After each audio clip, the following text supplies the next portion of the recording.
Hello, hello, everyone, and welcome to another episode of Spooked Coast to Coast. Yo, yo, yo. We're- Joy? Hey. Joy's in another dimension. Hello, can you hear me? Hello. Hello. Everybody get your ghost equipment. Yeah, to save my fucking computer. I wonder if this is what it looks like. Like How if we this- look like, maybe? You Yeah, could to be the onto spirits. something there. Yeah. Yeah. All right, guys, I'm gonna do the whole episode like this. It looks crazy. Looks like Zordon. You see from my Power friend Rangers. over there? It looks like a ghost. I know, I'm telling you. What's up, gang? Haunting Angel, Sierra, Yvette, Hello, Jeremy. Everybody. Thank you, Bob. Bob was here, but Bob had to go, but Bob's going to come back. Hey, there's Bob again. There's Bob. I know, I saw him. I feel like we're progressing and doing better once we have a Bob. Bob. I Right. feel like we're going to the right track, guys. So thank you very much for joining us on another episode. Mhm. You know, like I've been saying, it's been cool meeting a whole bunch of people, James. but it's been awesome the fact that some of the guests that we've had previously want to come back and hang out with us again, and today is no exception. Yes. Yeah. So today we're bringing back Chasity, the Luminary Luna Beams on TikTok, Instagram, and YouTube, and also her link tree is in the description. She has a whole bunch of stuff there. Just go there. But she has, since we spoke to her 3 months ago, and since she's been on, she went to Bobby Mackeys, St. Albans, and there was another place. I cannot remember the place. Who told us? Was it in the hospital? No. I don't remember the name of it. What is it called? Remember what the building looks like? I don't remember the name of it. And then I want to get into like the whole Appalachian trail, or I don't know, lore. Mm-hmm. Henry River Mill Village. Eso mismo. That spot. But I've never even heard of that place. So yeah, I want to hear it. But that's hey, Miguel. cool, like talking with people too, because you find out about locations that you've never. What's up, Miguel? You Never come heard of. across locations that Yeah. you've never heard of, and that's the Yep. cool thing about networking and socializing with other people, because you get to find out about spots that no one knew about. You know, like Yep. a lot of people didn't think South Florida had anything. We pretty much don't, but we do have some good I'm gonna spots. bring her on. Or what we're talking. All right, you ready? Yeah. Chaz, welcome back. Chas. What's up? Hey, how you doing? How you doing? Did you think Joy was a ghost? We need to know.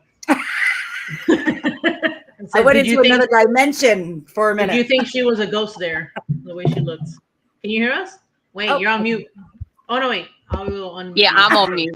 That was pretty terrifying. That was weird. It's pretty. Oh, shit. But yeah, it's been a wild ride since I've last been on here. I've got a few investigations under my belt, and I was reading the comments, and Haunting Angel, we are probably very close then.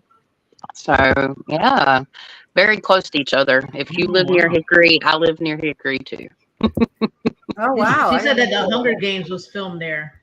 Uh-huh. Yes. It was District 12. I did not know that. So Oh, wow. cool.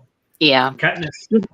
Yep, exactly. And you know, the cool thing about Henry River Mill Village is I'm surprised more people haven't went. As of like 8 months ago, they stopped letting people go into the actual store that you'll see that said pastries on the Hunger Games, because there's like 2 20-ton jacks holding up the building. So it's unsafe. But I captured a perfect image of multiple entities on my very first investigation. And if you want to call my bluff, go to my Instagram in my link tree, 𝗟𝗩𝗚𝐻 𝐼𝗪𝐴. So in my link tree, I have Luminary Luna Beams, because I do 3 channels now. Luminary Luna Beams, which is like psychic medium work, astrology, and kind of a mix of everything. And then 𝗟𝗩𝗚𝐻 𝐼𝗪𝐴 is my new paranormal, psychic paranormal investigation channel. So I started, ghost hunting. That was the first thing we did, was Henry River Mill. And if you go to 𝗟𝗩𝗚𝐻 𝐼𝗪𝐴, you will see the picture of the ghost. And if you go on YouTube and watch the video, at the end, I reveal what we captured, and it's absolutely insane. because I took the pictures in the dark with night shot, and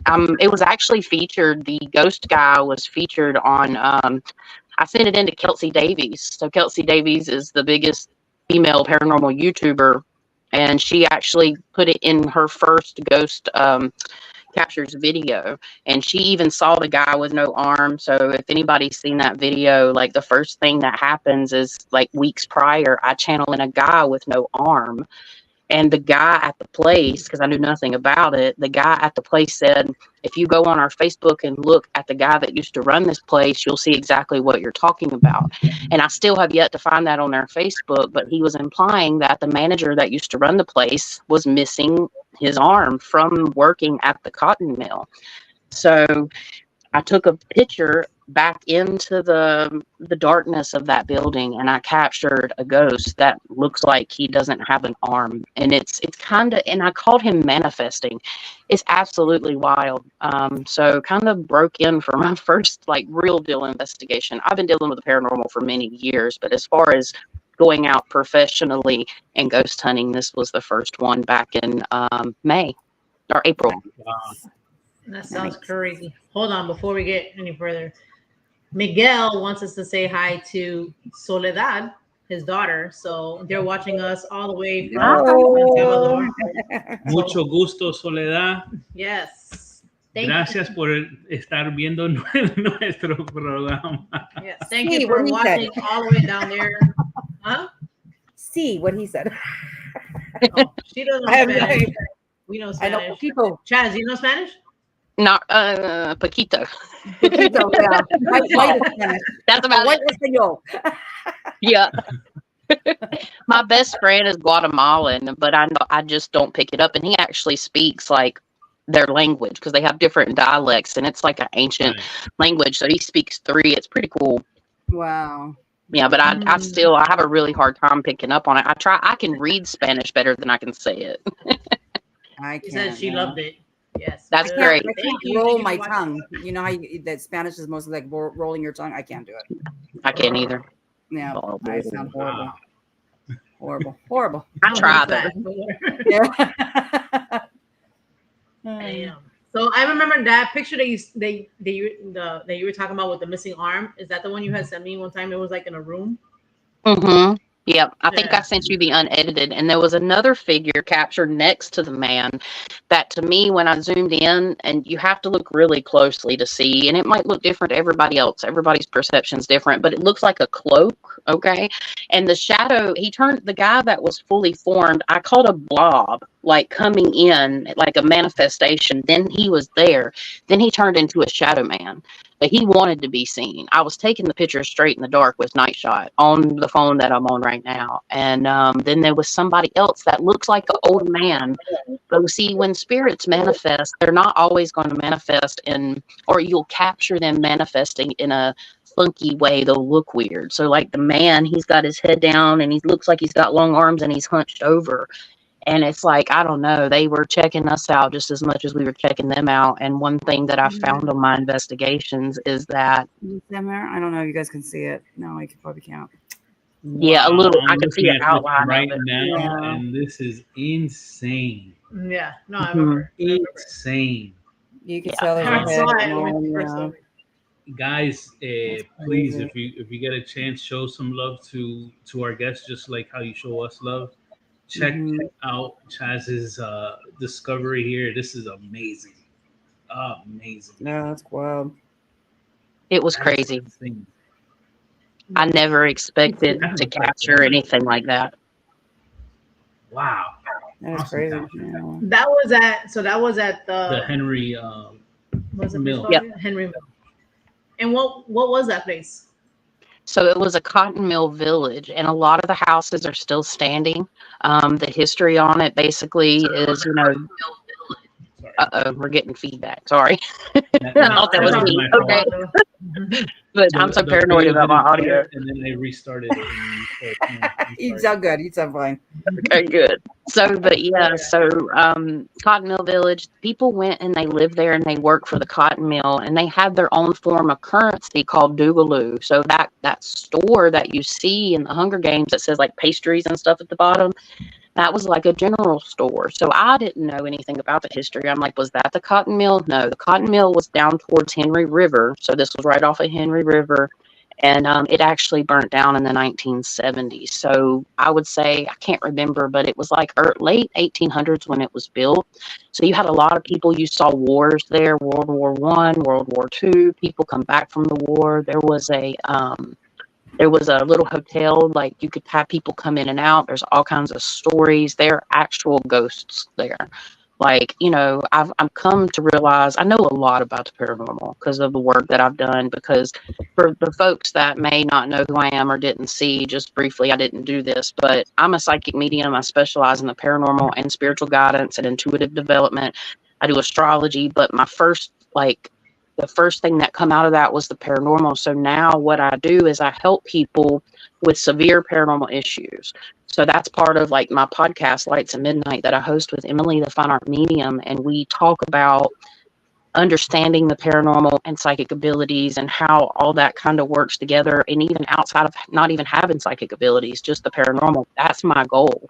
One of them, because I've got plenty, but that's like one of them is I want to teach people about the paranormal, at least from my perspective and what I've learned, because I found that knowledge is power for people that are having terrifying experiences. And along the way, I've documented cases and I've correlated things, So the paranormal investigation is not necessarily the tail end, but at this point in life, it's coming in on the tail end of me working with paranormal stuff. I had a haunting of my own for 15 years. And I know we got into that in some of the last, I'm pretty sure we did in some of the last clips from the episode or whatever that we did together. But now that's kind of my goal, is to get out in the field and learn more about these hauntings and experience like firsthand what I know about the paranormal, because, it's not just human spirits. Paranormal, you can consider it higher vibrational, but when I say paranormal, I mean neutral spirits here on earth, or that come in and out, or lower all the way to like really dark entities. And generally you're working with neutral spirits or you're working with darker entities when you go into these places. And I'm starting to learn the difference between, and I've already learned, but like feel the difference by being, instead of, how can I say this? Because I do remote viewing. Instead of remote viewing places, I'm actually there and I get to feel that energy. So it's going to help on the journey. Yeah. That makes sense. You get to absorb it in a way. Yeah. Yeah. That's really Go ahead. No, go ahead. It's just fascinating. Like, it's always fascinated me. I found myself watching Ghost Adventures and Ghost Hunters when I was like late teen, early 20s, and I was just fascinated and I never knew why. Well, I didn't choose this life, okay? It chose me to do this work. I did not strive to be a paranormal psychic medium or an astrologer. It just kind of fell in my lap, and I think that we all have our own purpose, right? And I think this is I think I know this is mine. So that's kind of the goal here. Yeah, maybe it's your calling. Yeah. Oh, yeah, for sure. I think so. That was the first place you went to, or was it Bobby Mackeys? No, I think Henry Mill, right? Yep, Henry River Mill was the first.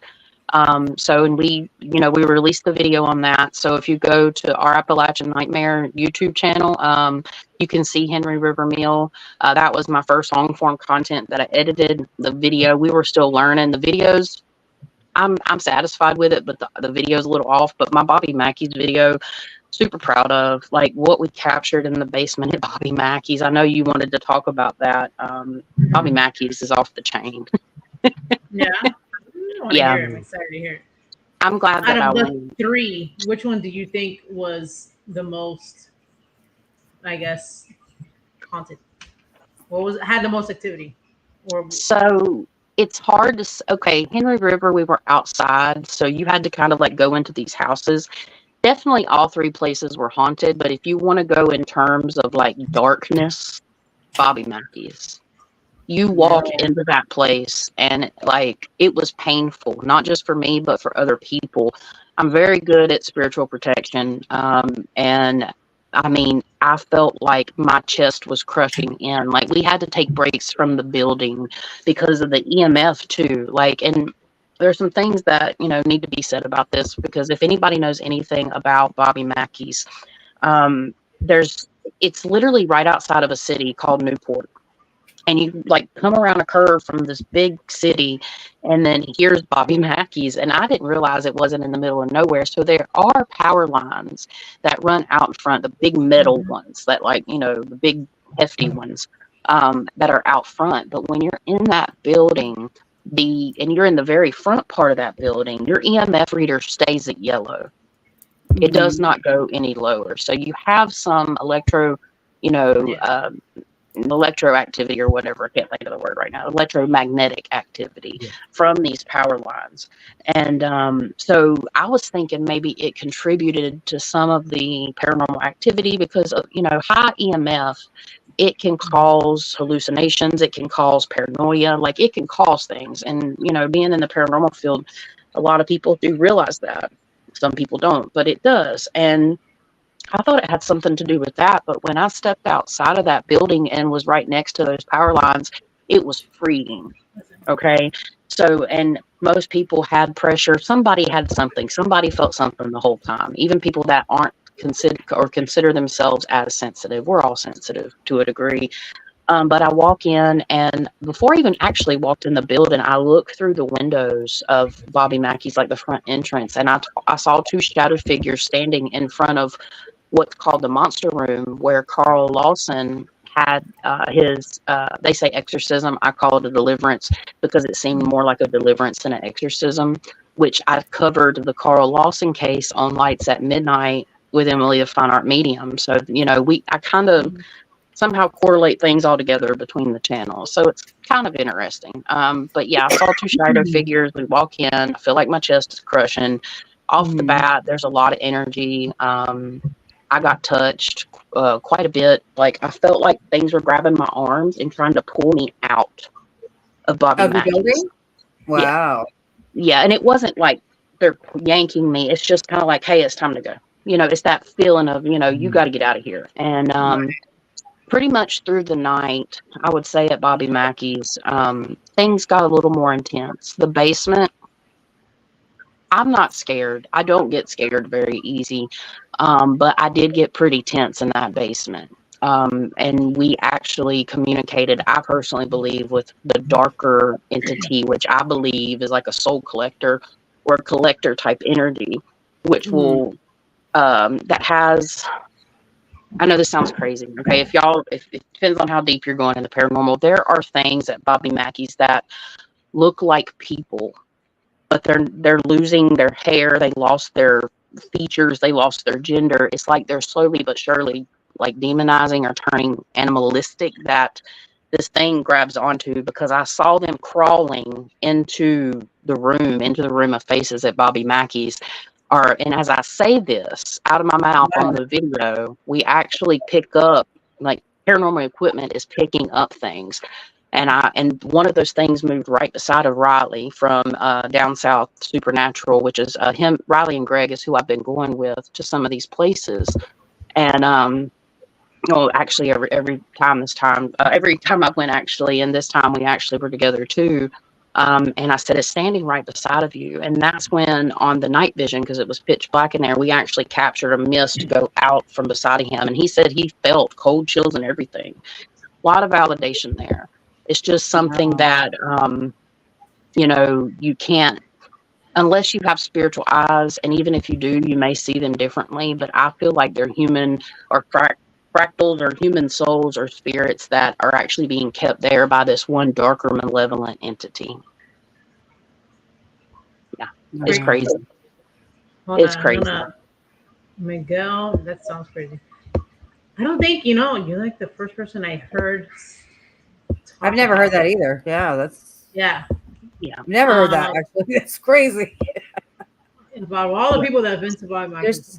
Yeah, but there's so much to learn in this stuff business that we do, you know what I mean? So, wow. Miguel, I don't know if you can see the questions, but I'm gonna put it up here. Miguel asked, how do you handle, because he was talking about it when you were talking before about Henry Mill, but how do you handle undesirable energy that wants to attach itself to you in a location? So the most important thing about that is your faith or your belief system. and your connection to the divine. And, you know, I mean, not everybody that does paranormal investigation, you know, wants that connection. A lot of people do. You know, it's really up to you. But higher vibrational beings, we have people on our side that are quote unquote ascended or in heaven. You know, you can always ask for divine help and divine guidance. That's number one. That's what I always say, because without that divine guidance, I wouldn't be doing the work that I do. And I mean, we all have it. I'm not special by any means. All this comes, in my opinion, from a direct line from what I call divine spirit. You know, some people call it Jesus. Some people call whatever that is for you, first and foremost. Second, you can use different tools. So your intentions, well, your intentions are the strongest thing next in line. So your intentions to be able to say, no, these are my boundaries and this is what I set up. You're not allowed to cross them. Will things cross them? Yes, because we have to realize as paranormal investigators, we're going into their space, we're going into their building, and we're actually infringing on them. That's why I teach it's important to be respectful. You're going to get a lot more evidence, and sometimes, and you know, that's why some people that choose to provoke, that's fine. That's your business. Highly do not recommend that, because you're giving them an invitation to hurt you. Okay. But the intention, right? You set your intention. So divine, asking for divine guidance, divine help, and protection, your intentions. Okay. And then we have tools. So what could those tools be? Some people, it could be anything theoretically, but as my belief system goes, you know, crystals hold a certain vibration, okay? Everything has a metaphysical property, and, you know, you can bring those tools in, but it's your intention that governs those tools.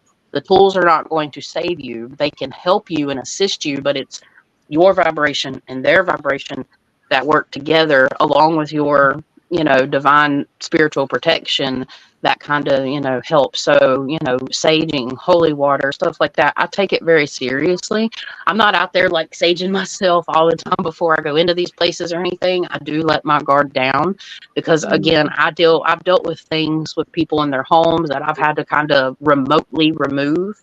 And sometimes that's successful, sometimes it's not. The paranormal, the depths of where the paranormal or supernatural, preternatural actually go are very vast. But to sum it up, yeah, those are kind of the 4 ways that I would recommend, or 4 things to access. And that can look different for everybody.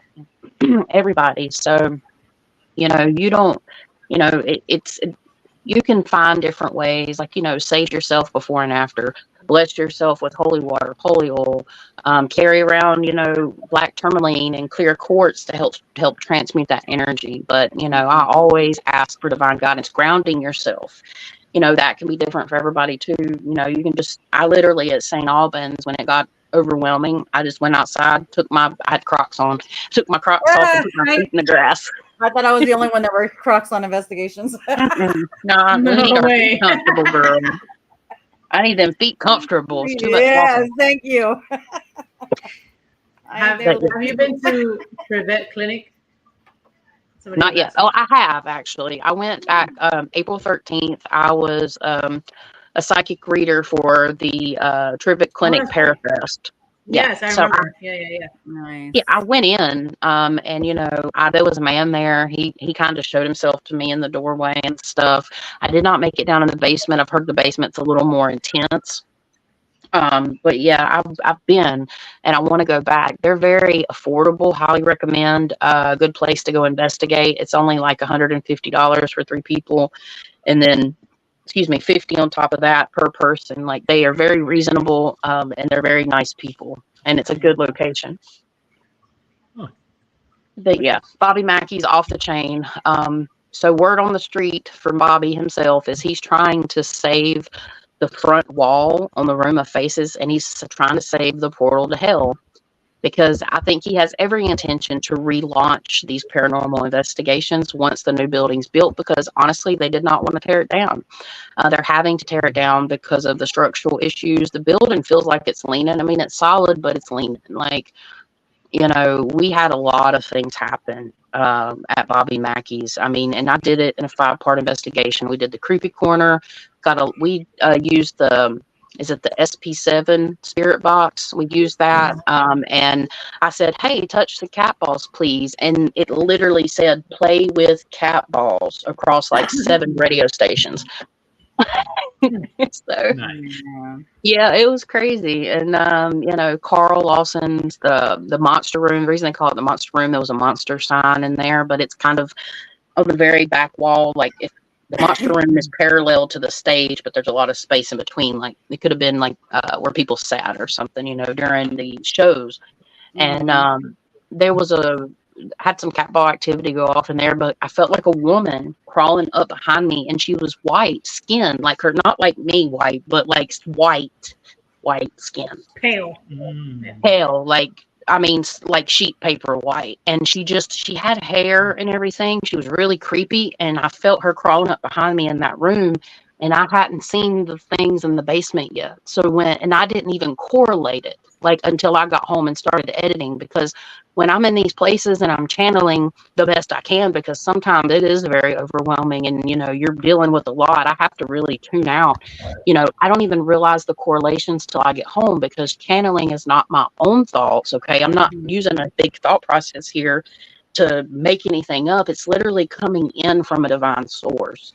So the white skin people, they're similar to what people would refer to, but not quite maybe, as a rake, which is a Appalachian cryptid.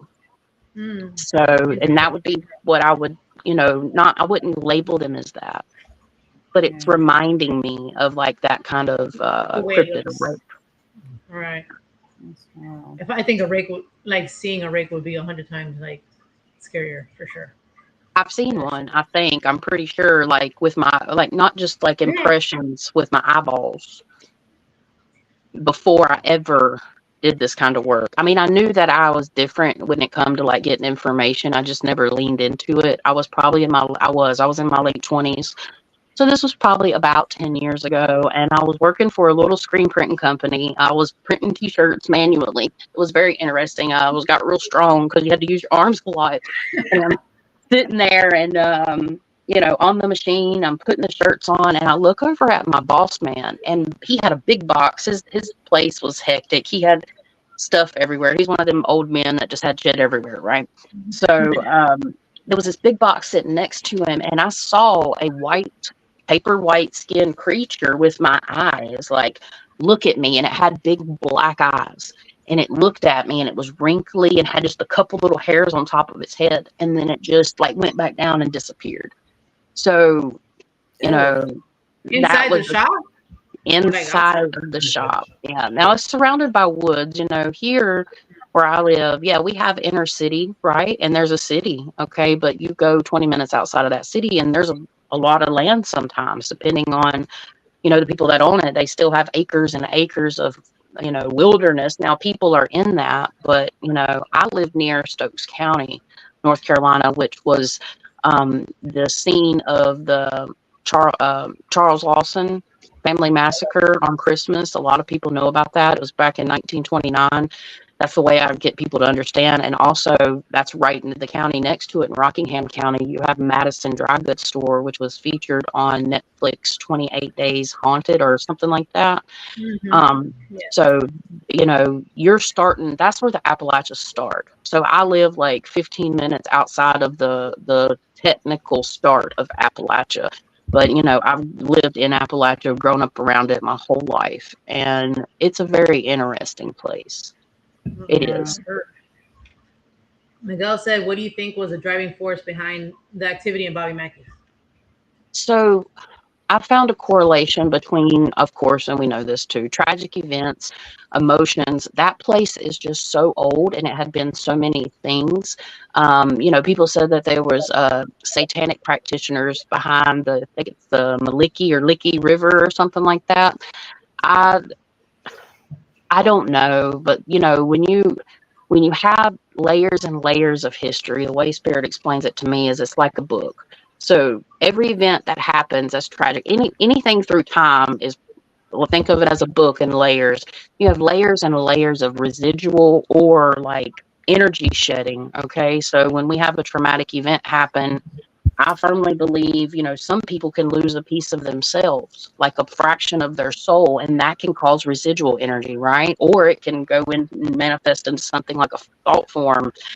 But then you also have like energy that just builds up in the corners. And once you get so much energy in a place, and tragic or just energy in itself, you're going to have echoes through that. And if it's not cleared properly, or if you're not, if you keep adding, it was a bar, people go to the bar and they feel, they go drink their sorrows away, or people get in fights. Like, before that, it was run, they say it was the Latin Quarter, it was run by the mob, an activity. I pick up on people getting like stuff tortured in part of the room of faces or down in the basement. You couldn't hear them scream. Like, it's a 3-foot thick concrete wall.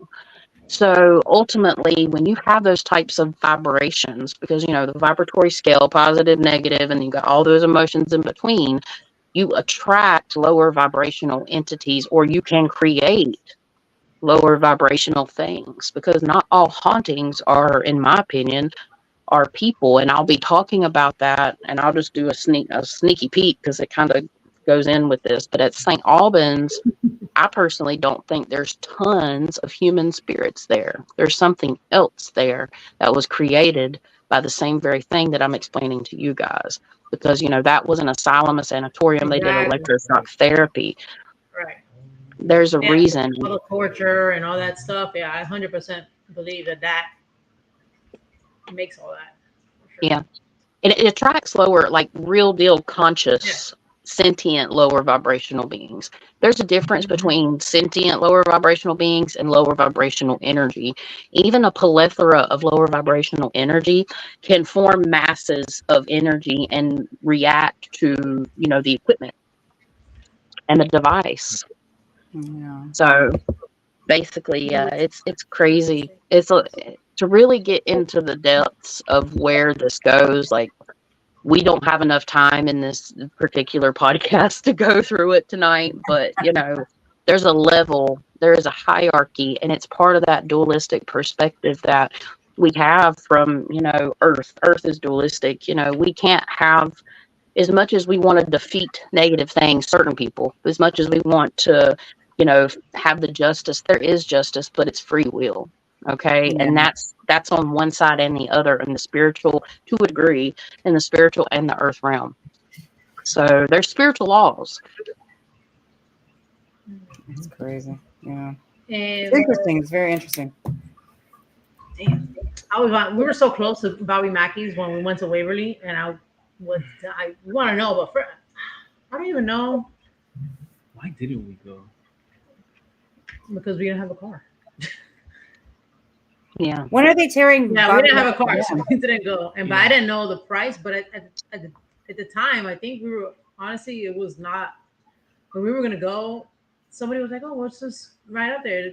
And I know somebody else that was on that Waverly trip, and they went, and I didn't know they didn't pay no crazy ass amount. So I mean, I think was Marie there with us? They stopped tours, so tours stopped June 30th.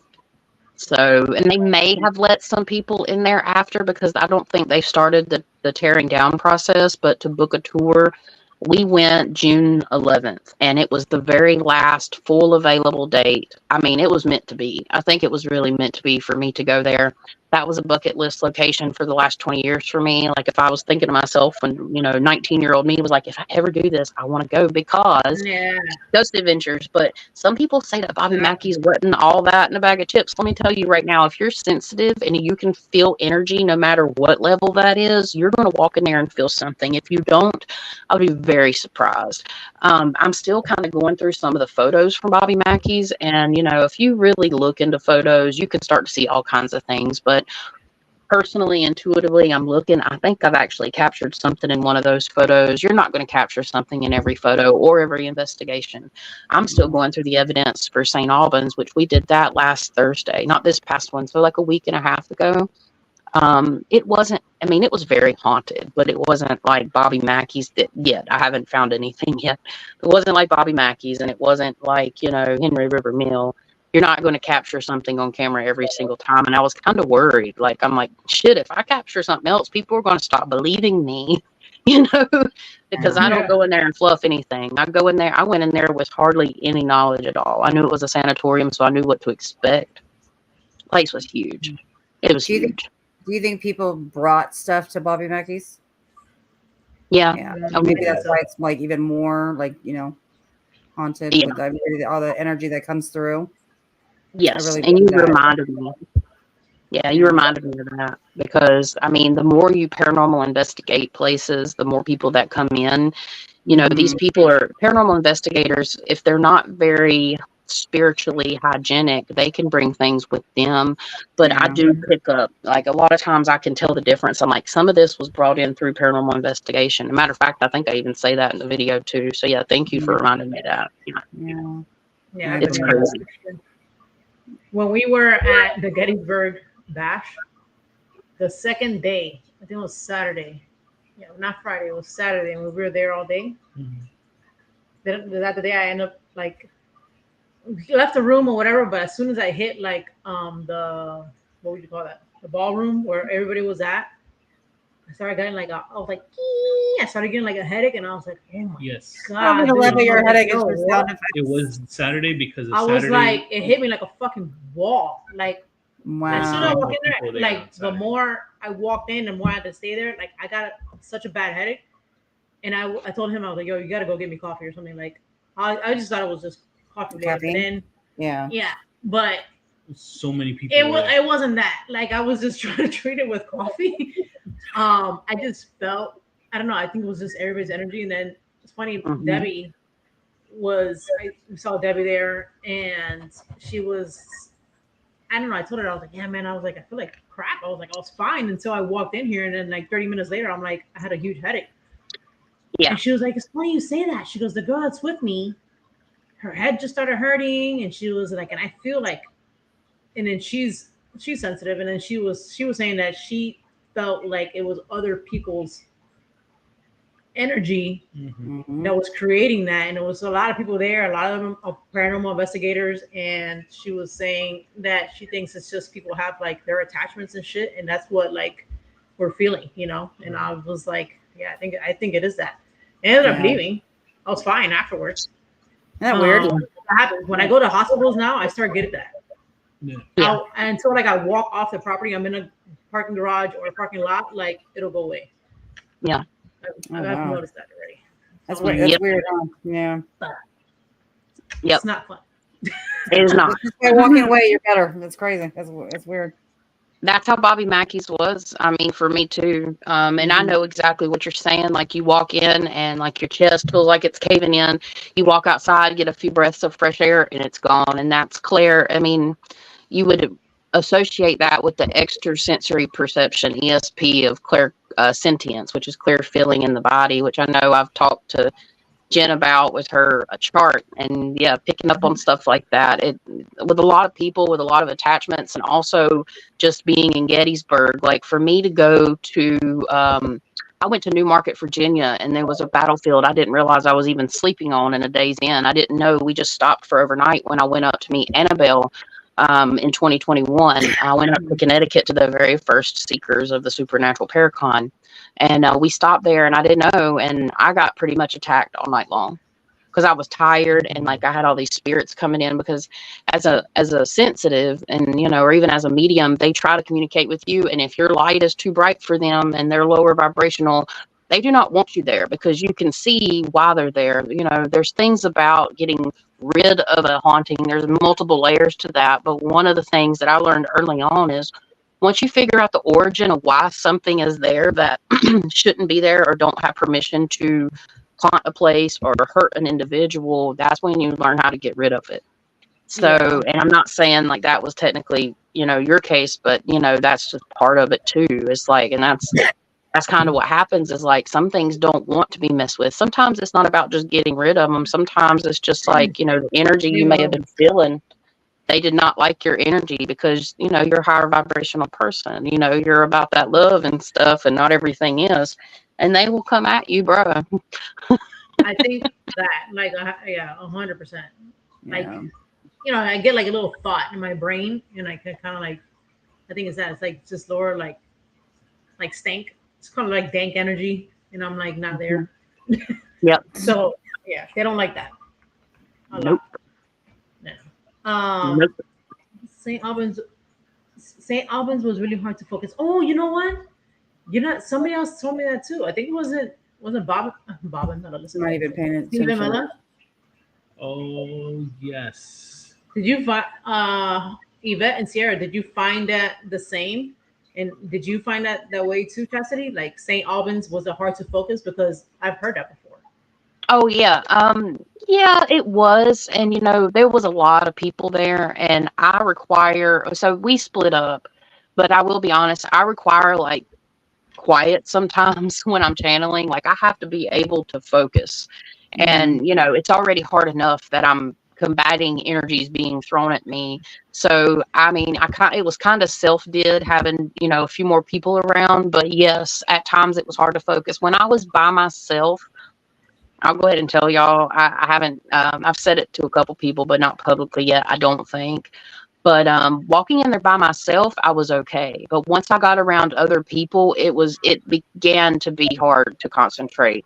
Yeah. It's probably everybody's energy and the spirits that they had attached to them or with them or whatever you want to call it, you know. Yeah, it became very hard. But towards as I get comfortable in the situation, it wasn't too bad. I will say this. I did not go on the tour for St. Albans because I did not know all the history and I wanted to stay fresh for the psychic investigation part of my video. And I walked in finally. They were down in the basement because it had, you know, it got a little late and I was ready to get in there. So I walked up to a staircase and I already had a vision earlier. We did a live on the night before we went. That's on our Appalachian Nightmare, where there was a little girl standing in the doorway and she had black eye, or in the stairway, and she had black eyes.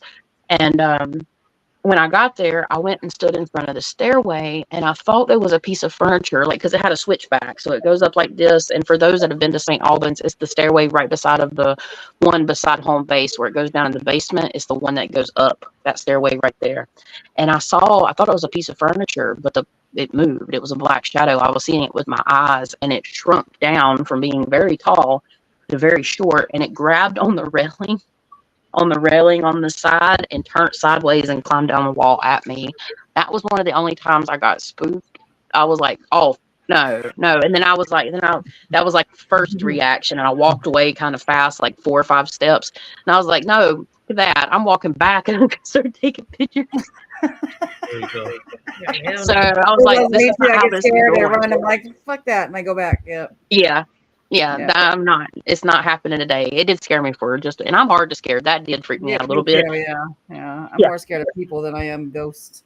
Right. And I went up the grand staircase at the front entrance and the rooms up there. I was by myself right after that. And then I heard something slide, and I got it on video. I got this on video. I heard something slide across the wooden floor. I just couldn't pinpoint where it came from. So when you're by yourself in St. Albans, things seemed a little clear for me, but it was very highly active. So, but yeah, when there was people around and there's just a lot, the basement was heavy. The basement was pretty hard to channel in. But yeah, St. Albans was pretty cool. I actually channeled in one of the rooms the night before as well. And I didn't realize it was electroshock therapy because I was seeing, it was like a black room. It looked like church pews or like benches people sat on. When I got there, the room had black cloth around it and they had chairs in it instead of like benches or pews. And when I saw it in my vision, there were people like with older timey clothes on, like 50s, 40s, that were just sitting there like, and I didn't realize that was electroshock therapy recovery. And I saw other people in that room that were younger, but born like later, like from the 80s or the 90s, and they were up and moving around. I still haven't figured out. V is my fiance. If everybody's wondering, he went with me that night. So he's popping in the chat. Yeah. So he's the other half to our Appalachian Nightmare. So he does a little bit on video, and he films. So. Was he in the video? Yeah, a little bit. Yeah, he gets on camera a little bit and he'll talk and stuff, but I think he is. Yeah, he is from some of the cuts. Thank you for joining us. Yes, thank you for joining us. We do have a question from the chat. Chaz, what was your first, I think it was first experience? Yeah. What is the first experience that you remember having? So my very last one. Go ahead. My very first experience, and I may have talked about this last time, but it wasn't Yeah, we did. spooky, but very shortly, my very first like supernatural experience was I was at church camp, and it was the day that I decided at 12 years old I was going to get saved, and I did. And that night I had my first astral projection, and I didn't realize what was going on. I was laying in bed, making it really short, that I was laying in bed and I wasn't asleep, and I started visualizing things in my mind. And I opened my eyes, and I was in the same room, but there was a light on. It was completely dark. So I went into the astral realm, and it was clearer than I'm seeing right now. It was crystal clear. And my body started lifting up out of the bed, and I looked over into the bunk that was empty, and there was a big ball of glowing light and a man that had brown wavy hair and a white robe on with a gold tassel. He was laying in the bed, and there was a ball of light above him. And that vision's burnt into my brain. Like, it took me, I figured I knew who that was, but I felt like that was the first, I figured he was showing me the power of the light, and the fact that that's what I use a lot now with my gifts and trying to help people. So that was my first like supernatural experience. As far as my first paranormal experience, yeah, maybe hear like bumps or something, but my very first, like, I'd say like darker experience was when I went up to didn't know at the time, my ex-husband's house. So we were boyfriend and girlfriend, and we went to Payne Road in Stokes County. And I believe something followed me back either from Payne Road or his house, because that's where I ended up having my 15-year like haunting on and off. And it grabbed on. Basically, we felt like all three of the girls that come back from his house, we kind of went up with some boys and girls. We were like 16. We were having fun. And something grabbed on to the back of the car, and I saw it in my mind's eye, but my friend that was driving saw it in the rearview mirror with her eyes. I was too scared to turn around, and that feeling did not leave us until we got home. Well, and then I played with the Ouija. Actually, I played with the Ouija board first, like a dummy. I didn't believe in it. I didn't believe the Ouija board would work. That was when I was 12. Right after, oddly enough, I was 12 too. And Ouija boards do work. And, two white girls in suburbia, when the Ouija board says we're talking to Jesus, we didn't ever touch it again. So Southern girls, well, kind of. We actually grew up kind of in the hood, but close enough, right? So it's fine. But yeah, lots of things.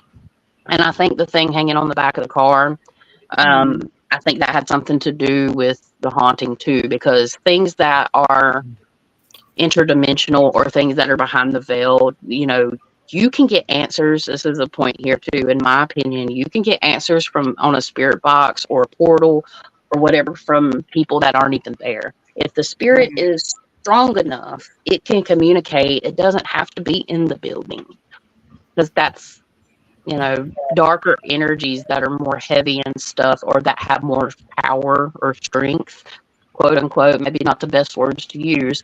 They can telepathically communicate with you from afar. Just because they're communicating with you doesn't mean they're in the same room, or even in the same room with the veil split. So that's another thing too. So basically why I'm saying that is that night that thing come home with us, I think it returned back up to where it came from. And yeah, I would have visions. I didn't realize what they were. I was young. I'd have faces, scary faces come at night. I'd wake up with 3 scratches on my back. At one point, I felt like I had sleep paralysis. I'd see black blobs flying around my room, at the place that the thing came from, at his house, because we ended up buying that little trailer. That was my first house I ever lived in, and it was bad. And it's that was the start of the land. It's kind of part of the Appalachia. There were a lot of Native American tribes that fought wars there, between themselves. And when you get into that type of thing, you get into a lot of energy and a lot of spiritual beliefs, and our beliefs can become reality. I know that's kind of bouncing around a little bit, but I hope people are following me here. I know that you wanted to talk about some stuff about Appalachia. Yes. Oh, real quick. Beyonce had a question. Yeah, he said exactly. Your Beyonce actually Thank had you, a Bob. question. It Yes, says, have a good night, Bob. ask about the lighting, the camera lighting. Oh, okay. I think I know what he's talking about. So we had something really interesting happen. So for all of the paranormal folks here that do filming, so we're in certain parts of the building, and he's filming wide angle. He's got lenses and stuff, but like certain shots, even when he wasn't moving extremely fast, we would get this phenomenon that we've tried to research where it looked like lightning in like 3 different angles. And the screen would go black, or kind of like go black, but it would like, I don't even know how to explain it, but it was some type of phenomenon. Like, I don't know if anybody's ever experienced it when they're filming, but we had like 3 lightning bolts, okay, and then you would see like a black in the middle where the 3 lightning bolts would look like a triangle, and then the image would be stretched way out. Have y'all ever experienced anything like that with a camera malfunction? Because we have looked on the internet and we cannot find anything. We're starting to wonder if a spirit was messing with our camera. Quite possibly. We've never But experienced not for, that. is it video filming or like picture shooting? Filming. We've had something like manipulate our camera and wipe out our SD card. That's happened to us. That sucks. Yeah. Yeah, that does. The other thing I wanted to ask, kind of like in this scenario too, is has it been like this in multiple locations or in the same spot? Just in St. Albans, and it happened twice on the same floor, and then it happened once in the basement. And I mean, I don't know. I feel like it could be associated with one of the spirits that are trying to communicate. I mean, people are tortured there. Electroshock therapy, you're thinking lightning bolts. Maybe I'm looking too far into it, but no, it only happened at one place. We've used the same device throughout our filming. Yeah. I know when we did our last location, Joey said there was like balls of lightning, like from the camera, he saw balls of light like coming towards him. I haven't even looked at the footage, so I don't even know if we caught it on camera or if that was just like a lens flare or what, but I don't think, I mean, we've had stuff happen, but not like what you're talking about. Yeah, I'll have to send y'all a picture of it. Yeah, I'll send you a picture of it to let you see. Yeah, please. Yeah, definitely. Yeah. We've had instances like that where like spirit manipulates our equipment or cameras, things like that. Like how he said, like, stop the recording. I've had that happen. Yeah, And I thought I was recording. No, on my camera too. Right. Yeah. It shuts down. I thought I was recording, and I wasn't. And that particular thing, like something crazy happened, and I thought all this shit got caught on film, and it didn't. Yep. And I was so fucking pissed, and I was like, "This bitch is smart." Yeah. Yeah. Like, that's what I'm talking about. The bathroom. Yeah. Bathroom scenario. Yeah, it was crazy. I mean, it was a great investigation. I don't even know what all we've captured yet. I've made it through the tour. I've made it through the psychic investigation. So I'm probably going to put the psychic investigation and tour like in line with each other, so we can get to the end. Because it's already 54 minutes long without adding the investigation. So I'm excited to see what we capture. I don't expect it. You're going to see a lot of shadow people, even people that don't consider themselves sensitive. They saw shadow people, or they saw things. I actually had to do an energy healing or clearing on Dylan from Down South Supernatural because he was having a lot of pain. Before I went, I kind of figured there were going to be parasitic paranormal entities. Like you have, there's all kinds of stuff. And again, maybe one day I can come on and talk more about the different types of entities and stuff that we've talked about or discovered in our research. And it's not just me. It's from, other people's perspectives and experiences. But like a parasitic entity he was having pain. I had to clear it off his shoulder and pull it off energetically and send it flying. And you can see on video, he's like, yeah, I feel like something's being pulled off of me. But they did, somebody did a little provoking. So, and I kind of told him, I'm like, if you do that, and I even say in the video, I'm like, whatever darker thing is here, because I know there's something that's a little spooky. I know there's something there that's a little bit darker than just paranormal. I'm developing some theories about what predominantly haunts that place that I'll probably share either in the video or after. But something attached to him there and was causing him pain. It was crazy. Wow. Yeah, Appalachian. Yeah, before I go into that, Miguel wants to know if the pendant you're wearing is jade. What I'm wearing here, this is labradorite. So I don't know if you can get a It good looks look at actually it. green. Yeah. Oh, Now I can see it. Yeah. I get it. Yeah, when you were sitting back normal, it kind of looked green. Yeah, it looks like a dark. Yeah. It's Yeah, pretty. Is it heavy? It's a little heavy. Yeah, it's flat on the back. The back has more shine than the front, really. But I use this. It helps with like being connected. So and tapping in. Like I'll wear this on when I'm trying to channel or I'm trying to speak clearly. You know, too. Like I love this stone. It's like really important. Sometimes when I feel like I might have, and I mean, just being honest, when I feel like I may have trouble articulating my thoughts for something like this, I'll put this on and it helps so much. Nice. Because my mind, y'all may, like people watching, my mind, I get sidetracked and I'll talk about something else. I can talk for a year. So I try to keep it compartmentalized and try to keep it short. So you're doing good. I ramble. You're doing really good. I ramble. Thank you. Half the time I don't even make sense. I'm like, damn. Labradorite. Miguel, yeah, it's labradorite. I have a labradorite. Right here. I love it. Yeah, and I always wear. I try to. I got to restring. Well, V's going to restring this bracelet for me. I hope you heard me right because it's already. We got to do this, but it's amethyst, black tourmaline, and clear quartz. So I always wear those because that's just like a psychic protection powerhouse. And we're trying to get our products back up and going. So we make jewelry.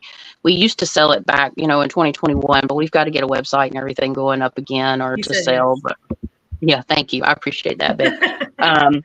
But yeah, we sell jewelry and I make like candles and moon waters. I'm trying to get all that stuff going. But again, guys, I'm doing podcast Lights at Midnight.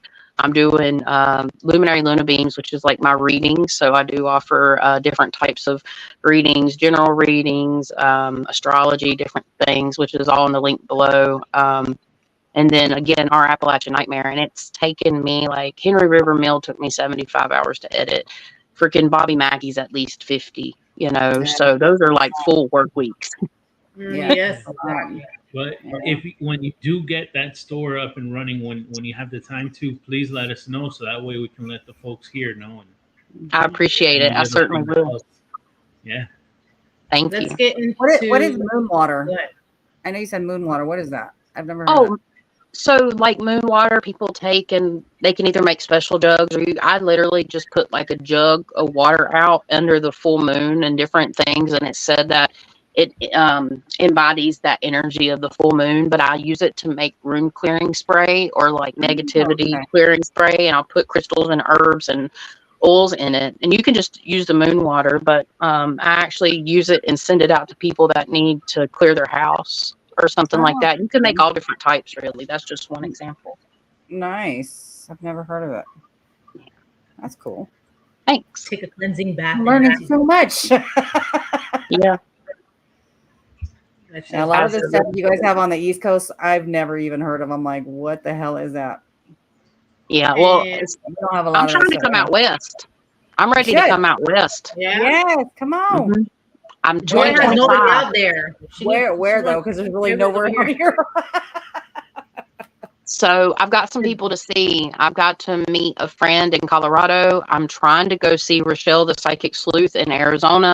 I'm trying to make like a month of it if I can. I'm trying to manifest it. My kids are homeschooled. I'm trying to manifest a lot of things, and then I'm going to come up to the LA area and the Sacramento area probably. Joy's in LA. Joy's in LA. There's a couple places, but not very many. Yeah. Not like what you guys have out there. So I'm super jealous. Yeah. Everybody's like, no. I think because LA is a filming city, so people know, like, and then you have to have like so many permits and shit to film, and it's a lot. So I think that's why a lot of businesses are like, no. Unless you have like a, what is it called, a production company behind you. Yeah. Yeah. But yeah, if you come out, let me know. I'll take you. I will. I'll figure out where we're going to go. Yeah. Yeah. I'm Rent a excited. van, rent a motorhome, and just make it a road trip, especially if your kids are homeschooled. That, Mm-hmm.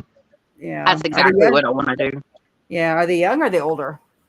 8, 12, and 14, but they're almost 15, 13, and she'll still be 8. But the So they're two not, oldest. they're not little toddlers running around that you have to worry about. Oh, yeah. So it's a lot easier. No, as long as I feed them and make sure they do what they're supposed to do and give them their tablet or their computer, it's fine. We're good. Yep. Or they're fighting. Unless they fight, then it's a little different. You know how that goes there. Yeah. Yeah. True. But tell us about the whole Appalachian area. So like since I've never been there, but I hear everything about it. Like, what is the main story, or like, what is the creepiest thing people say? I heard like people live in the mountains, and there's like mountain people, and you can't go up there, and Yeah. some crazy shit like Hills Have Eyes type thing. I don't know. I don't think we have those out here. Yeah. We don't have. So you'd be surprised. Maybe not specifically in LA, but the hills and hollows out there. There are some, maybe not hollows, but hills. There are a lot of supernatural things that reside in very spiritual areas. So I prepared for this, and I think I got you here. So basically, Appalachia spans across 13 states. It's all of the Appalachian region.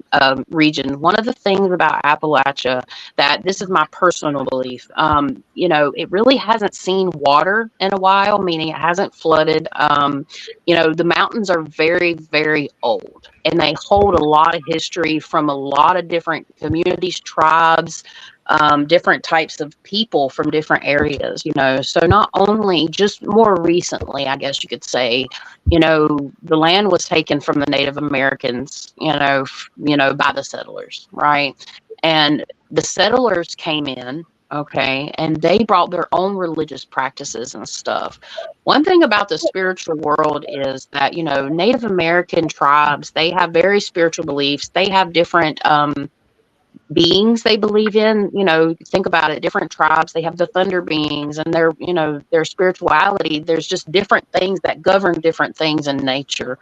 And you have one energy, or one tribe of Native Americans, they say that they used to actually create basically thought forms, like the 𝐓𝐡𝐢𝐬, for example. Look that up. It's like 𝐓𝐡𝐢𝐬, something like that. 𝐓𝐡𝐢𝐬. Look that up. That was a creature that was created by a Native American tribe for war. Okay, and you'll realize if you get into this kind of study, you'll find different things. Well, think about it. You've got the Dutch, for example, coming in. One thing I wanted to talk about was like their practices. There were healers, there were witches in these mountains, not just like Native American, but people that come over that practice it. And think about this, when you get all these different practices and beliefs in one area, what's going to happen? And some of these entities and beings, they don't get along with each other, but you also get a lot of folklore. Okay, so starting from Appalachia, I mean, there's so much, just to kind of, I guess I could say it like this. Yes, there are people, I believe the Cherokee tribe, which I am part Cherokee. I don't know what percent, but I have grandparents that were full-blooded. They have records of like the moon child or moon people, where they had big eyes that lived there, the feral people. I believe that there's feral people in the Appalachians, because you got to think it's so dense and some of it's unpopulated, and some of these people may have never made it out of the woods. Going back, yes, we're more civilized now, but going back, there's all kinds of stories and legends about Appalachian folk magic or Appalachian healers. Okay, I can talk more about that than I can cryptids, because I've kind of dived into cryptids a little bit, but my knowledge on cryptids is not as vast as maybe what I would tell you about. But like real deal healers, and how they would battle the witches in the mountains of North Carolina and even Tennessee. So you would have people that would use the Bible, okay, and they would write tickets, which were just little sheets of paper that had these organized numbers on them, to try to like battle any type of hoodoo or magic that was put onto them by a witch. So for example, you would have a woman that lived back up in the hills, and she didn't have any cows, but she always had milk, right? So how did she get that milk? Well, the legends or the story goes, and there may still be some people alive that will tell this story verbally. Okay, a lot of it's written or on video. These people were really, really old when they told it. But you have basically an old woman that lives in the hills. She has milk. How'd she get it? Well, if anybody showed up at your house back in Appalachia, you did not ever let them in. Okay, if you didn't know who they were, and to keep a witch out, they would put a broom in front of the door. All these superstitions. If she made it over the broom, if she wouldn't walk over it, you knew she was a witch. But if you didn't have that broom in your door and you let this woman or whoever in your house, and they sat down and asked for a glass of water, and they sat there and drank all of it and left it and walked out, the next day it was said your cows, if she was a witch trying to get your milk, your cows would dry up, right? And you wouldn't produce any more milk. So in Appalachia, they didn't have hospitals. They didn't have doctors. That's where you have Appalachian folk magic, which is not bad magic. It was healing magic and things that they did to survive out there. But the dark witches, they had a little black book, as they called it. And that's how they learned. I don't know what this little black book is because I'm still researching it. But yeah, so the way that the witch would get the milk, they'd say, is that, you know, it's not that she'd treat her family bad or nothing. She might have a niece or a nephew that come over and they're like cooking supper. And she's like, well, I need milk, Granny. Or she's like, all right, go out there and get me my axe. And Granny would go out to the stump. I know this sounds crazy, but this is, you can look it up. Granny would go out to the stump and she would have a rag. And she would take that rag and put it on the stump, take the axe and hit it. And then she would pick that rag up over a bucket and wring it out, and milk would come out when she went to somebody's house, drank that water. That was magic in those hills. And there's people that swear by this. Like, and, you know, to me, that's more scary than the cryptid thing. But, you know, there are monsters, there are cryptids, you guess you could say. But I found that a lot of them possibly are thought forms or created by tribes or, you know, maybe even a descended being, human spirit. There's a lot of portals and vortexes. I live near Pilot Mountain. Pilot Mountain is a huge energy vortex. You can look that up too. You know, you've got, it's the Pilot Mountain wheel, ley lines. You have lines through these hills. We have a lot of quartz. Quartz holds memory. I mean, you know, you had healers that would remove warts. You had people that would stop bleeding. They believed in using the Bible as prayers against forms of magic, but they would still do magic themselves. It's actually very fascinating. You know, it's really hard to pinpoint. I can tell you another thing about at least North Carolina is the Brown Mountain lights. People have wondered if they're associated with cryptids. Personally, I think it's a phenomenon or even a spiritual phenomenon. There's no telling what happened. I'd like to channel in and see if I could get any information, but I've actually seen them.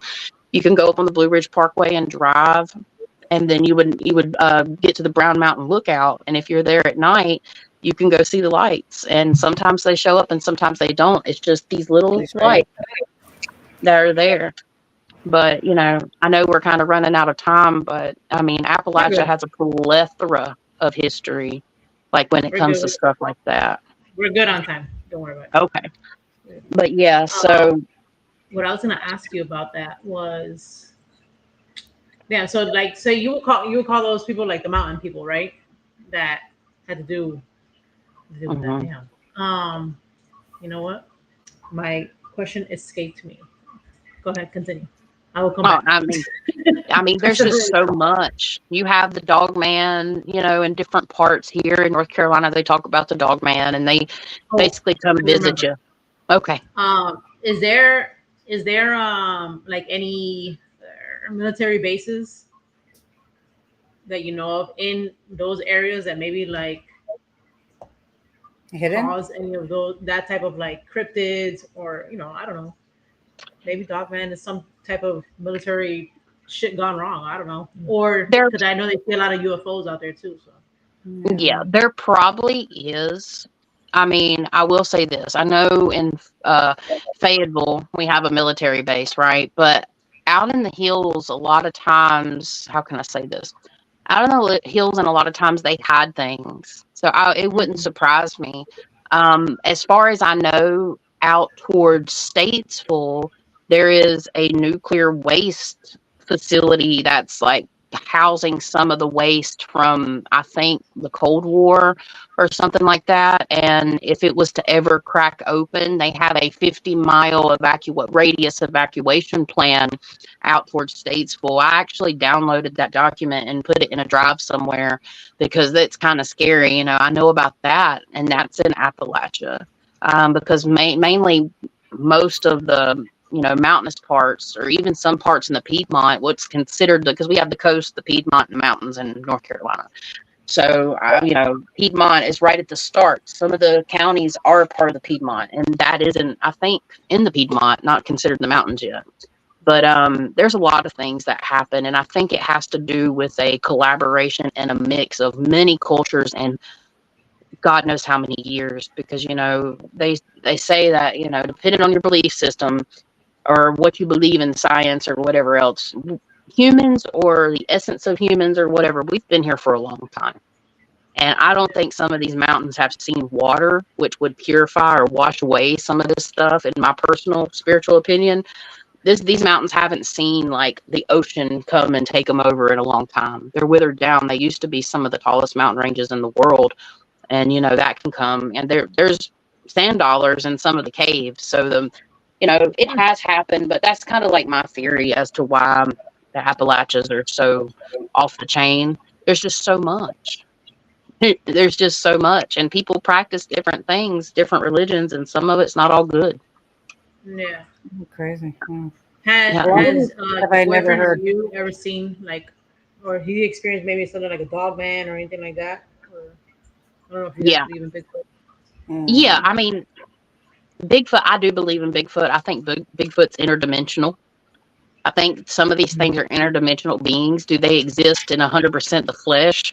We do too, but we can also be interdimensional. We are interdimensional. Let me rephrase that. We have a spirit, in my opinion, and, things just kind of go in and out. If you believe in sometimes some people would consider out there shit, there's different levels and stuff. And in my opinion, I think there's certain vortex areas in the Appalachians that you could walk through and people just disappear. Maybe they're going into another space. Maybe they're going into another time. I think that's possible. It's not something that I've super duper put a lot of thought in and studied, but it's something that I've considered as a possibility. Because, I mean, I've been doing this for almost 5 or 6 years now. And before these 5 or 6 years, half of this shit that I have come into, I wouldn't think is possible if I didn't see it or believe it or feel it or hear it multiple times. It's crazy. The only thing I knew about like the forest and stuff was Bigfoot. I never heard about these other stories. There's so many cryptids now too. I'm such a fucking city girl though. Like I don't even go. Don't take me to the forest. There's too many windy roads. I'm not nature at all. Maybe that's why I'm like, that's probably I'm like, this is all fucking new to me. So this is really interesting. Really interesting. Yeah, there's a lot. You said There is a lot. I'm like trying to absorb all of it. I'm like, huh? No, I'm laughing because you're like, don't take me to the forest. Don't take me to the forest. We went once and I was done. It's beautiful. Right. Yeah. To get to where your forest is it like windy roads where you guys are at? Well, kind of, yeah. Where going up, it can be. I mean, a lot of it, I live in the foothills, basically. Mm-hmm. So, yeah, we have ups and downs and windies, but I'm pretty much, I was born in the city, but I've traversed the county areas, and I've went up and down the roads in certain places. I've done a lot of traveling. Well, in my younger years, I did a whole loop around the U.S. And when you get up into the mountains, I mean, yeah, there are roads that are like this. That's scary. Yeah, it's scary. I was like, It looked like a 2-year-old scribbled some lines. Yeah. Y'all, if anybody gets the opportunity, you should travel the Blue Ridge Parkway. It's an experience for people that have never done it. And then you don't have to camp or anything like that. You can get a hotel. It's close enough to do stuff like that. It's close enough to get a cabin. Like you can camp out in a tent or an RV, but you should definitely consider if you ever get the opportunity to travel the Blue Ridge Parkway. Where's that at? It travels all through North Carolina, Virginia. I think it even goes into Tennessee, maybe part of Georgia. And V's talking about how he's been with Bigfoot. I'm not doubting he doesn't believe that they're interdimensional, I guess, but I personally think they are. That's why they can't be found. I mean, yeah, they can hide. There's places they can hide, but Yeah. Yeah, like he's saying, like they're in the woods doesn't mean they can't be interdimensional and not be with him in the woods because they leave, right? They go somewhere. I don't know where. So, Yeah, and maybe not every Bigfoot's interdimensional, but from what I've kind of looked into it and tried to, that's what I've gathered. They're not from this. People may or may not believe me or may not understand, or maybe you do. Not everything that we see, some beings, I don't think we're alone in the universe, and the universe is multi-dimensional in my personal opinion. And there's something, as humans, we think we're special, but to a degree, we live in a very special place. Like Earth is very special. It's a living being, and there are things that have learned how to move throughout space and time, because guess what, as humans we're starting to learn how all that stuff works. Well, what's to say other civilizations or beings have not?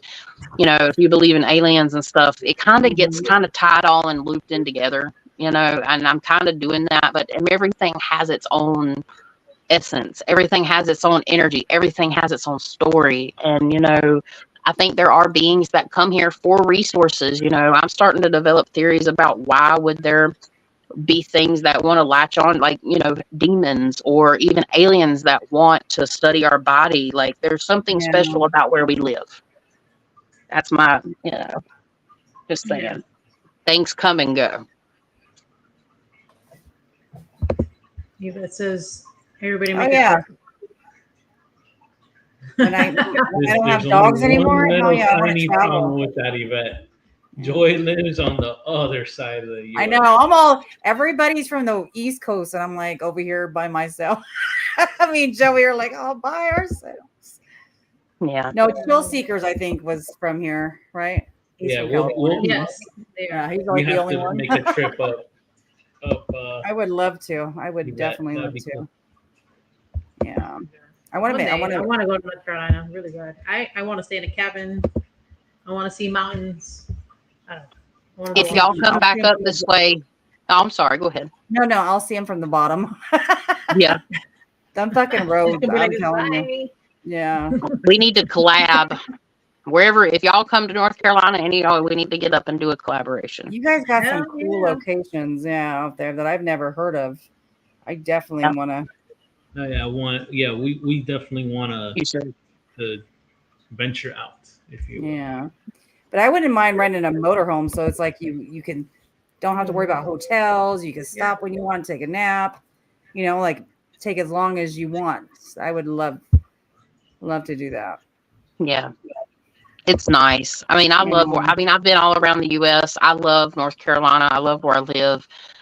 If I decided to move somewhere else, I would always come back home. And I know people say that about home, but we have the mountains, we have the coast, we have the in-between, and it's not, but, I'm kind of in the middle of all that. So I'm 3 hours from, 2.5 hours from Asheville and 3 or 3.5 hours from Wilmington. And I love it here. A lot of people are moving here, actually, because it's a really nice place. People are nice for the most part. You have your dipshits everywhere, but.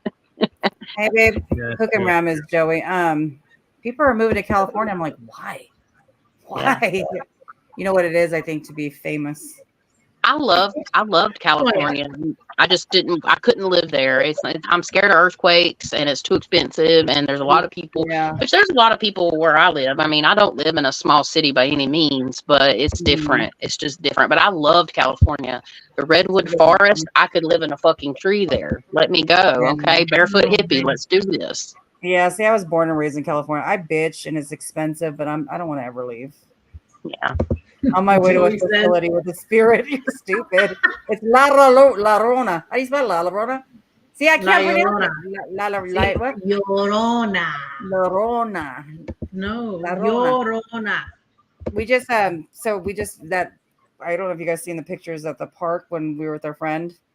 Her story is actually at the area we were at. But I thought she was like, it happened in Mexico. But technically California used to be Mexico, so maybe. But her story, there's a story about her, La Llorona. I'm so white, I can't even roll the R's. La Llorona. Oh, you should hear me on the video. Wait till that video comes out. I'm gonna cut out all the cut out all the butcher. Yeah, It's but anyway, not. sorry. Yeah. Yeah. Oh, Um, get into that culture, Hispanic culture in general. There's even more Crazy. cryptid Yeah. thought forms. Like, you know, there are people that practice certain magic and spiritualities, especially I've like my friend from Guatemala, there's all kinds of stories that they've told me. Yeah. And it's different for everywhere. Everywhere you go has Mhm. a culture, it has a memory. And that's what Yeah. that kind of the point of some of the things I'm saying here is like, you know, in Appalachia, you're taking a lot of that culture and overlapping it, you know, so it brings all mhm. kinds of stories and Yeah. beliefs. Just believing in this stuff gives it power to, Yeah. you know, infiltrate your life or be a part of your consciousness. One of the first things Spirit ever told me to start to understand is perspective. Once you can understand what the word perspective means and you learn how to step outside of your own perspective and start looking at things from a different point of view or others' point of view, that's when I became a lot more connected. It's like the death of the ego. Do we all have ego? Right. Yeah, ego's not a bad thing. Society has made say you're egotistical. It's just a societal term. We all have ego, but we all have to learn, you know, that oneness, that unity. You know, that's just my opinion. And once you start to accept that Mhm. trees breathe, you know, and things that can talk that shouldn't talk probably can, and you start to go down that rabbit hole, it can make you a little batshit crazy sometimes, and you might Yeah. feel batshit crazy, but Yeah. Yeah. you get over that. People that are getting into the spiritual journey, into their spiritual journey, I call it coming online or kind of waking up. I despise the word woke, you know, or I'd rather say awaken. Yeah. But yeah, like, I mean, it's things do exist, and you'll crack your mind open when you really get into it. But there's a fine line. There's such a fine line to walk, and discernment is a number one important thing for discerning spirits or discerning this type of energy, and having that higher vibrational spiritual connection is very important, and asking for the discernment to know the difference in between, because you have spiritual people that call themselves mediums and psychics, but their information's not coming from above, it's coming from what we consider below.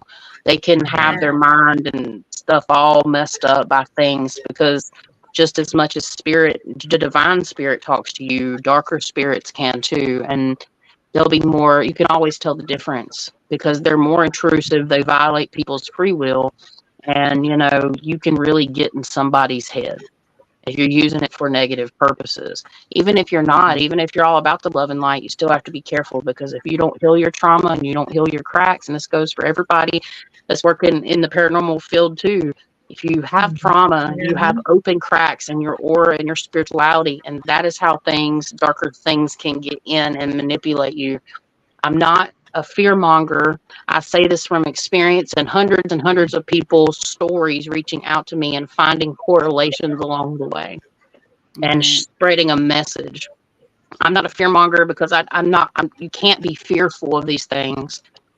You I just agree. can't. I agree. You can't. Yeah, Yeah. 100%. Did Like you that's yeah. If you don't know, that perfect example was to that, and then I think you learned big time about that was when you had that thing. He had an experience, and it was that like if you're not rooted in like in whatever your belief or not taking it so things so seriously, it's gonna latch onto you, especially if you have your own like how you say like your own inner demons, your own like traumas, stuff you don't deal with or insecurities. Those entities, and spirits know that, they Mm-hmm. people are like, oh, how do they just know we don't know shit because we're like a meat suit body here living everyday life, trying to pay the bills, trying to work, trying to do everything else, but they have all the time in the world, Mm-hmm. know a lot more about the Mm-hmm. universe and what's going on, and they'll pick that up real quick, Yeah. and just mess with you with that. Oh, Jenny doesn't, for example, this is one of the things that happened. Jenny doesn't want to be with you. Jenny doesn't love you. This and that, and this is like messing with him mentally because it knew what to attack. And then Yeah. like, oh, the kids, the girls are not good. You're not good enough for the family. Like if you had an insecurity like that, it's gonna go and attach itself to that and feed off of that. You Yeah. cannot have like those problems. You know what? And Daryl, when we talked to Daryl Marston, that's exactly what he said. When we met him at Gettysburg, he had a big experience that happened to him, and he wrote a book about it. And we actually bought that book, so we're gonna read it. He had the same type of thing. He had a bad paranormal experience, and something like that happened to him, and it was the same thing. It took him a long time. He almost quit from doing paranormal stuff because of that experience that he had, and it was almost the same like scenario. And he didn't have like somebody to back him up or to like be with him and tell him like, yo, like this is not legit. It's something else that's trying to manipulate you. You're not gonna know, and you go down this like rabbit hole of darkness. Yeah. So And you have that- to be super, super strong. That's strong. Yeah. And the things that want to do that are things that bask in misery. But one thing that I've had to learn along the way, I used to be like, let's kick its ass, and that's appropriate sometimes, right? But also, too, the biggest way to kill things like that is with love and understanding. I'm not saying cater demons. I'm not saying cater lower vibrational energies. But literally, the thing, killing them with kindness, they can't stand it. When your vibration's too high, they'll wait till your vibration's low to come in and start talking to you. They'll wait, and that's generally something darker, because we do have things like demonic forces, if you want to use that terminology. Some people are not comfortable with that, but I mean, that's one way to explain it. And it doesn't have to be big, high-ranking demons. There are lower vibrational energies, even human souls that are miserable or are in misery. They can actually descend and become animalistic, like what we would consider demons. Hey, Megan. But yeah, I mean, it's crazy. And the biggest thing is learn, like, I implore people that want to do paranormal, anything, to learn your shit. Okay. Don't go out here and be like a piece of bait for something that's dark. I want to say this to people that may be younger, even older. If you don't know, do some research, find people, find a mentor. Not all mentors cost money. You can find so much information, but you have to be careful where you get that information from. You need to find a source that you trust, somebody that you can feel connected to if you're watching videos or you're online. I'm not sitting here telling anybody to believe anything that I say. Go out and find it for yourself. But it's really, really important to get the knowledge, because knowledge is power. And even though we're not going to have all the answers, Spirit literally saying, we're not meant, as humans, we look for answers. We look for solutions and problems. That's our nature. We're not meant to have all of those. But I do believe when things arise and the time is right, we all have an inner compass and inner guidance that works for higher vibrationals. And like, you were saying, Jen, lower vibrationals can come in. You can always tell the difference, though. And that's what I call the difference between your own thoughts, intrusive thoughts, and divine whispers. Your own thoughts are like, da, da, da, da, I need to wash the dishes and I'm going about my day. But when you're going about your day and you just have these intrusive thoughts come in out of nowhere, like, wow, I really effed that up, or wow, I'm a worthless piece of POS, or, and they're out of nowhere, whatever that may be. It's either your brain, and I do believe in medical issues of depression and anxiety. That is real. But while you start having those thoughts, if it starts to shift and change your mood, it's a step back saying, hey, this is, maybe this is my depression, or maybe this is my anxiety. But if it just keeps drilling you, and it's almost like you hear, how can I say this, explain it? It's almost like it's like really loud thoughts. Generally, they may not be your own. It could be something specifically if you've involved yourself in things that have to do with the paranormal. If you've never messed with the paranormal, or you've never had paranormal activity, then this doesn't apply to you. But if you're out here actively searching for answers or in the paranormal, is something to be aware of. Even if you're on a spiritual path, there's things that want to knock you down from that vibration. And then divine whispers, that's kind of like thoughts that come out of nowhere, but they're light and they're airy, and it doesn't feel scary, or it doesn't feel low vibrational. I've never had a low vibrational thought come from a divine source, from my guides. So, and people are just think this is mystical. I'm just a person. you know, I'm just another person, you know, just trying to find my way and my answers. But I trust in God. I trust in my spirit team. I trust in the fact that this is what I'm supposed to do. And everybody has to find that for themselves. But it might not be this, right? You might be able to talk, you know, or have connection with entities or pick up stuff, but it may not be like your work. This is my job. You know, this is my divine purpose. I don't do anything else but this. But that's okay. That's my life, right? Everybody's going to be different is the whole point. Yeah. Everybody's going to be different and experience things different, but something always remains the same. And that there's always, even if you don't believe in higher and lower vibrational spirits, they still exist. Just because you don't believe in them, you might not pick them up, right? Because your perception, they still exist. Yeah. They're still there. Just go, if you're going to investigate, make sure you go in a good headspace. Don't go when you're down. Yeah, for sure. For anybody that is new to the paranormal, make sure you go, you know, you're good before you go. Yeah, definitely. Yeah. Well, this was awesome. Yes. Yes. I feel like we need to get you back again just to bring some. I know. I love it. I love it that I love your stories. They're cool. They're interesting. Yes. Thank you. I'm learning so much from everybody that's came on. Yeah, I would love to come back. And I mean, we can do topic specific because as I talked tonight, I tried to cover a lot of ground and people probably have a lot of questions.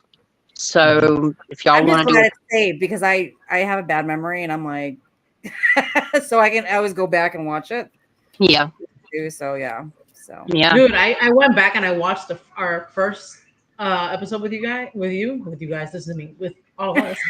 And then we had covered a lot. Like, yeah, I was gonna go in there to look up for something specific, and I ended up listening to the whole thing when I was at work on Friday, and I was like, we were everywhere, but it was like a lot. It was so like, when I tell you, when I wrote in the description, jam packed. I ain't playing, bro. That shit was fucking full to the rim of stuff. I was like, yeah, crap, this was good. Yeah, that's my mind. That's how my mind. When I get on the, you know, I don't mind it though because I don't mind it because we're like touching a little bit of everything, right? Yeah. I don't know about anybody else watching, but I don't mind it. That's how I am normally. So, even says check your Luminary Luna Beams. Yeah, that'd be cool. You guys can on Instagram. Okay, you guys can literally live 10 minutes away, not even know. Yeah, I will. I definitely will. I'll try to find it. It's either on email or Instagram or Facebook, so I'm sure I'll find it. I've got so many.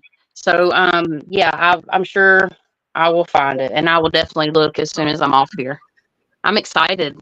That's so cool because, you know, I'm always looking for people to meet in the area because I've made such amazing friends. I mean, online, and, you know, it's great. And I'm happy to say that I'm starting to meet some of these people in person because, you know, I don't have as many people close to me now. Like, once you go through like a spiritual awakening, and like, again, everything looks different for everybody, but a lot of the people from my past kind of fell away because I don't think they could accept who I am now. To them, they're too 3D, I guess. Well, and they're that's not fine. into what you're into. You're not gonna. There's nothing. You know.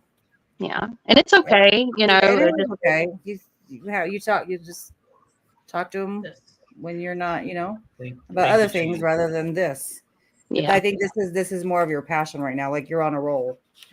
Yeah, thank you. I'm trying like 3 YouTube channels, but guys, again, I don't know how I can barely keep up with 2 Instagrams. I don't know how I'm doing it. Shit. I don't know how I'm doing it.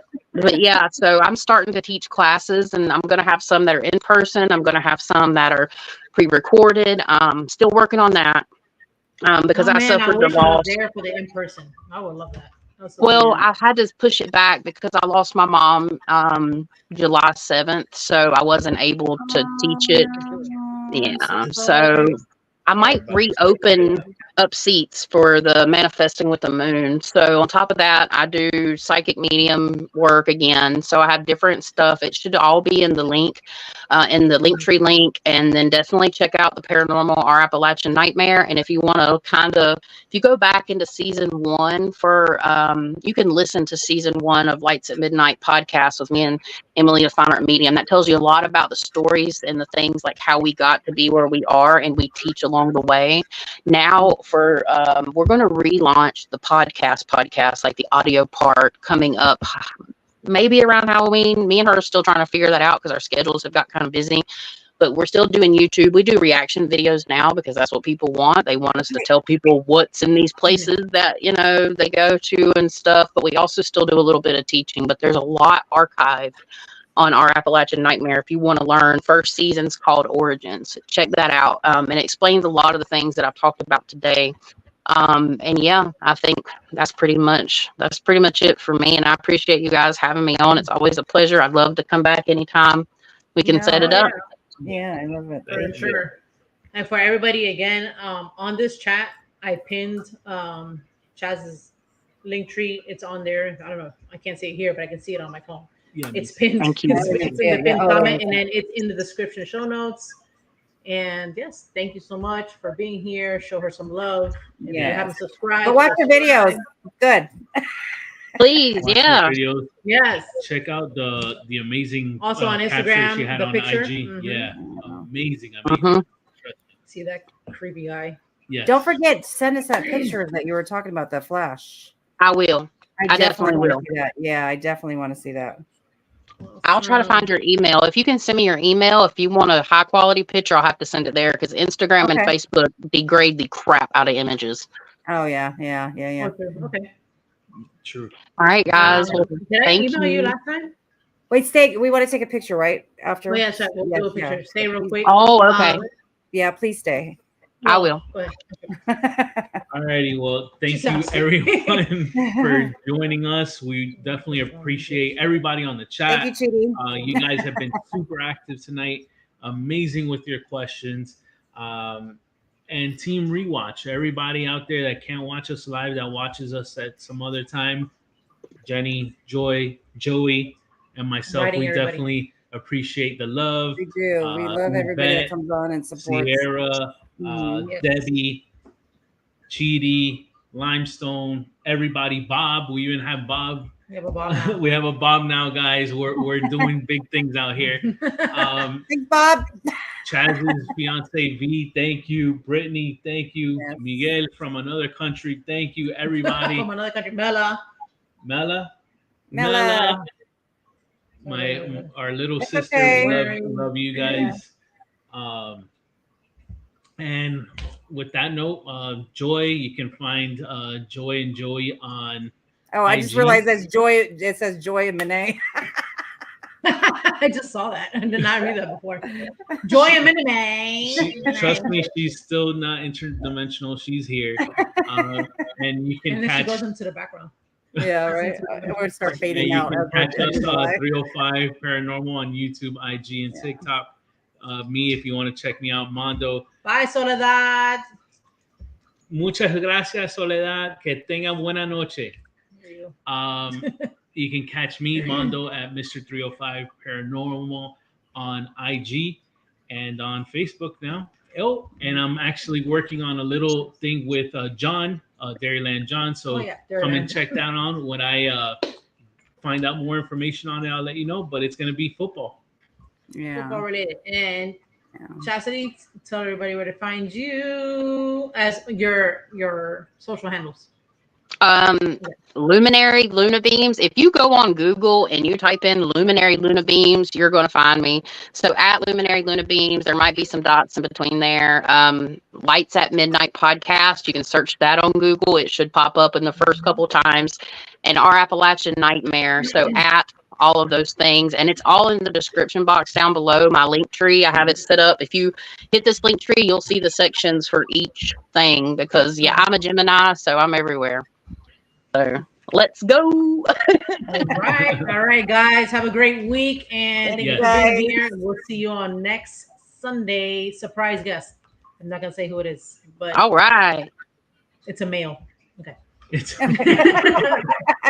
All right, y'all. Thank you. Bye, everybody. Have a good week. Bye.